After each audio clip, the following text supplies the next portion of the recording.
சின்னத்திரை ரசிகர்களை கவர்ந்து ஒரு சந்தோஷம் செய்தியாக இருக்குங்க. அது என்னங்க மூலமையா இப்போ இந்த பார்க்கலாம்.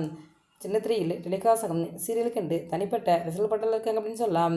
அதிலும் பிரபல தொலைக்காட்சியில் டெலிகாசான பாண்டியன் சீரியலானது ரசிகர்கள் மத்தியில் மிகப்பெரிய இடத்தை பிடிச்சிச்சு.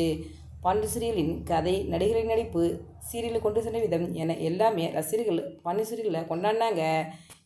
பாண்டியன் சீரியலில் தனம் அப்படிங்கிற கதாபாத்திரத்தில் மூத்தானியாக நடித்தது மூலம் மக்கள் மனதில் வாழ்வார்தான் சுஜிதா.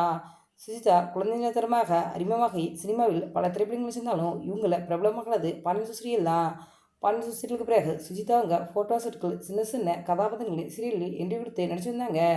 கடைசியாக ஜி தமிழில் ஒளிபரப்பாகிய சமையல் நிகழ்ச்சியும் தொகுத்து வழங்கி வந்தாங்க. தற்போது சுஜிதா ரசிகர்களை கவர்ந்து ஒரு சந்தோஷ வெளியாக இருக்குங்க.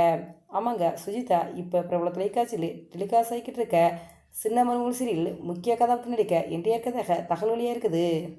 இப்படி இது ஒரு பக்கம் இருக்க, சின்னத்திரையில் பிரபல தொகுப்பாளர்கள் தான் மணிமேகலை. இவங்க பிரபல தொலைக்காட்சியில் டெலிகாஸ்டான குக்கு கோமாளி ஷோவில் நீண்ட காலமாக முக்கிய கோமாளியாக இருந்தாங்க. மணிமேகலையுடைய காமெடி கண்டு பெரிய அளவில் ரசிகர்கள் கூட இருக்காங்க. குக்கு கோமாளி ஷோவில் கோமாளியாக இருந்த மணிமேகலை தொகுப்பாளர் மாறினாங்க. அப்போது குக்கு கோமாளி ஷோவுக்கு போட்டியாளராக வந்த விஜய பிரியங்குடன் ஏற்பட்ட சண்டை காரணமாக மணிமேகலை குக்கு கோமாளிலிருந்து வெளியேறிட்டாங்க. தற்போது ஜி தமிழ் தொலைக்காட்சியில் பல நிகழ்ச்சிகளை தொகுத்து வழங்கிட்டு வர்றாங்க. மணிமேகலை திடீரென மருத்துவமனையில் அட்மிட் ஆகியிருப்பதாக மணிமேகலையுடைய கணவர் ஹுசேன் ஃபோட்டோ ஷூட் வெளியிட்டிருக்காரு. அதாவது மணிமேகலைக்கு அதிகளவு காய்ச்சல் இருப்பதனால மருத்துவமனையில் அனுமதிக்கப்பட்டு சிகிச்சை பெற்று வர்றாங்களாம். இந்த வீடியோ பற்றிய உங்களுடைய கருத்துக்களை எங்களுக்கு கவனிங்க. இந்த வீடியோ பிடிச்சதா லைக் பண்ணுங்கள், ஷேர் பண்ணுங்கள், கமெண்ட் பண்ணுங்கள். மறக்காம ரெட் 2 சப்ஸ்கிரைப் பண்ணுங்கள்.